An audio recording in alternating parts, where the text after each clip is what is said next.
বৌদি আমি লাগাবো। না না, আমি কিছুতেই লাগাতে দেব না। আরে অসুবিধা কোথায় আর সমস্যা কোথায়? কোথায় অসুবিধা কোথায় সমস্যা সেটা আমি বুঝবো, তোমাকে বুঝতে হবে না।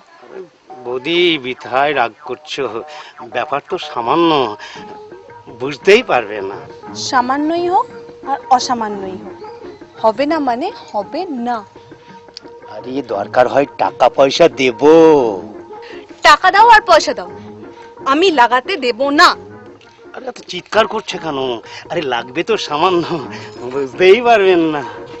বুঝতে পারি আর না পারি, লাগাতে দেব না মানে দেব না। বৌদি কত আশা করে এসেছিলাম, নিরাশ করে দিলে।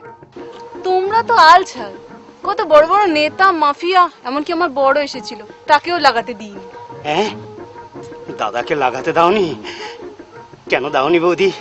দাদার গন্ডগোলটা কি?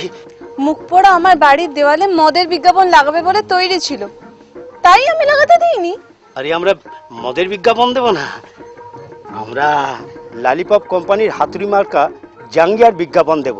জাঙ্গিয়ার বিজ্ঞাপন দাও আর ইয়ের বিজ্ঞাপন দাও, লাগানো হবে না, আসতে পারো। বৌদি একদম লাগাতে দেবে না? লাগাতে দিতে পারি, তবে একটা শর্ত। আরে শর্ত মর্ত যা বলবে কোনো আপত্তি নেই। বলছিলাম কি বৌদি, কোথায় লাগাবো? সামনে না পিছনে?